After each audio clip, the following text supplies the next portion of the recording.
Assalamualaikum warahmatullahi wabarakatuh. Kami dari kelompok 9 akan mempresentasikan tugas kami yang berjudul pengambilan keputusan dengan tujuan jamak dan dalam kelompok. Next.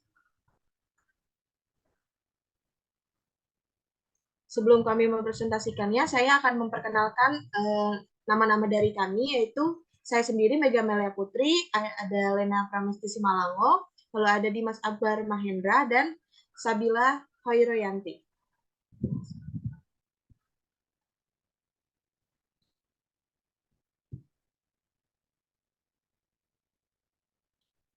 Sebelum memasuki materi yang lain, saya akan menjelaskan terlebih dahulu mengenai pengambilan keputusan dengan atribut jamak, yaitu sebagai pemilihan berbagai alternatif yang disifati dengan adanya berbagai atribut lainnya yang saling bersangkut paut dengan inti persoalan yang ada. Atau dalam memasukkan tujuan jamak ke persoalan tersebut, sebagai persyaratan pengambilan keputusan, persoalan yang akan dihadapi adalah dalam hal sulitnya mengkompromikan berbagai atribut yang digunakan karena dampak perbedaan ukuran satuan atau measurement unit dari berbagai atribut yang digunakan. Next.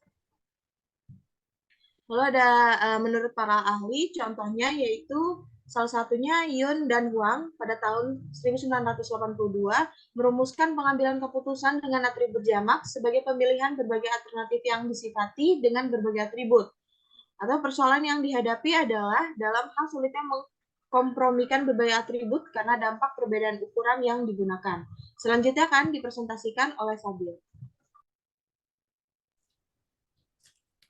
Selanjutnya yaitu ada komponen pengambilan keputusan jamak. Yang pertama yaitu completeness, yaitu informasi yang dihasilkan atau dibutuhkan harus memiliki kelengkapan yang baik, karena akan mempengaruhi dalam pengambilan keputusan atau menentukan tindakan secara keseluruhan dan berpengaruh terhadap kemampuannya untuk mengontrol atau memecahkan suatu masalah yang terjadi dalam suatu organisasi tersebut. Yang kedua yaitu correctness, yaitu informasi yang diterima kebenarannya tidak perlu diragukan lagi, karena kebenaran dari informasi tersebut harus dapat dipertanggungjawabkan. Yang ketiga yaitu ekonomi, yaitu kualitas dari informasi yang digunakan dalam pengambilan keputusan juga bergantung pada nilai ekonomi yang terdapat di dalamnya. Next. Yang keempat yaitu ada timelines, di mana informasi yang dibutuhkan oleh si pemakai tidak dalam hal penyampaiannya tidak boleh terlambat atau usang. Karena informasi yang usang, maka informasi tersebut tidak mempunyai nilai yang baik dan kualitasnya pun menjadi buruk sehingga tidak berguna lagi. Yang kelima yaitu reliability, yaitu informasi yang didapatkan oleh pemakai harus dapat dipercaya. Hal ini menentukan terhadap kualitas informasi serta dalam hal pengambilan keputusan setiap tingkatan manajemen. Yang terakhir yaitu security and efficiency, yaitu informasi yang diterima harus terjamin keamanan datanya dan lebih praktis. Selanjutnya akan dipresentasikan oleh Lena. Selanjutnya itu ada super goal. Super goal merupakan atribut yang normatif, bersifat lengkap dan exhaustive atau menyeluruh. Penyebab dari pembatasan super goal ke dalam 7 item tersebut adalah karena dalam pengambilan keputusan beratribut jamak. Pengambilan keputusan harus menemukan prioritas utama di antara item-item atribut yang melalui cara pembandingan berpasangan. Selanjutnya itu ada atribut pengambilan keputusan. Pertama, ranking atribut merupakan metode paling sederhana dalam menentukan prioritas antar atribut. Metode ini dimulai dengan membandingkan preferensi dua atribut, misalnya X1 lebih besar dari X2 lebih besar dari X3. Kemudian pembobotan atribut menggunakan salah satu dari dua metode. Pertama, metode kebalikan rank, dan yang kedua adalah bobot penjumlahan rank. Selanjutnya, rasio pemberian bobot atau weighting dengan menggunakan skala 1-7 dengan penjabaran 1 atau 2 atribut sama penting, 3 atribut pertama sedikit lebih penting, kemudian 5 atribut pertama jauh lebih penting, dan 7 atau atribut pertama secara ekstrim lebih penting. Selanjutnya akan dijelaskan oleh teman saya, Dimas. Baik, selanjutnya ada pemilihan alternatif dilakukan dengan maksud mampu memilih alternatif yang terbaik dari sejumlah alternatif yang tersedia, baik untuk umur alternatif yang sama maupun umur yang berbeda dengan metode yang tepat. Selanjutnya ada metode pembobotan sederhana dalam pemilihan alternatif. Metode pembobotan sederhana menggunakan rumus di bawah ini, yaitu V dalam kurung ampere, tutup kurung max, sama dengan sigma W JV J max. Selanjutnya ada metode eliminasi sequel. Terdapat atribut tertentu yang mutlak harus dipenuhi sehingga metode pembuatan sederhana yang mengandung konsekuensi menerima nilai atribut yang tidak memenuhi syarat dalam proses perata-rataan tidak bisa digunakan. Next.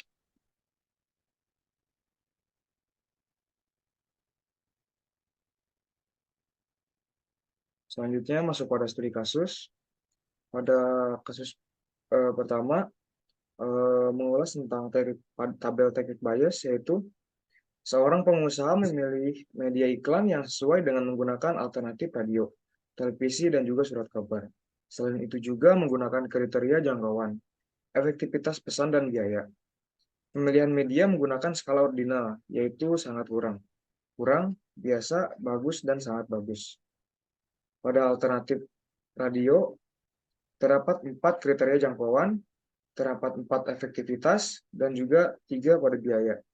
Lalu pada nilai alternatifnya, yaitu terdapat 3,7 dan menduduki peringkat kedua.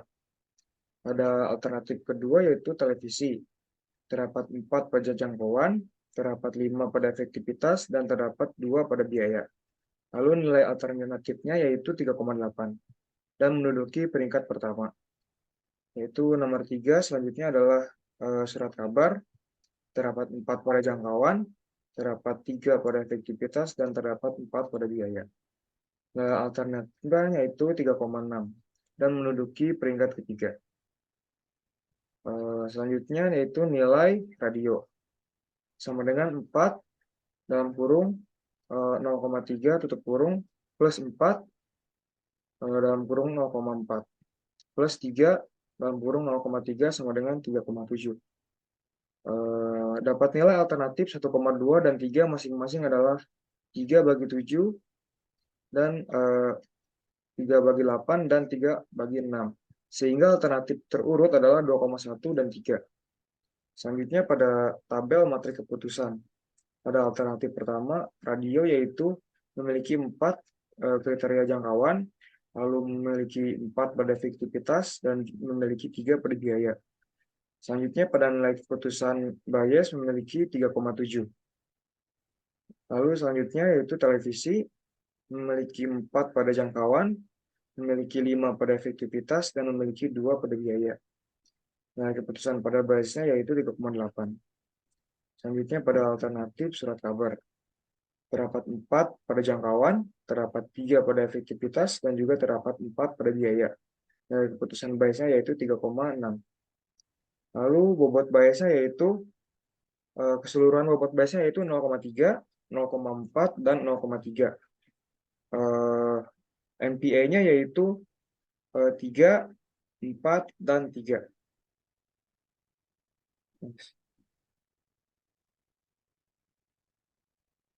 Next. Sekian presentasi dari kelompok kami, kelompok 9. Mohon maaf apabila masih banyak kekurangan dalam pemaparan materinya. Sekian. Wassalamualaikum warahmatullahi wabarakatuh.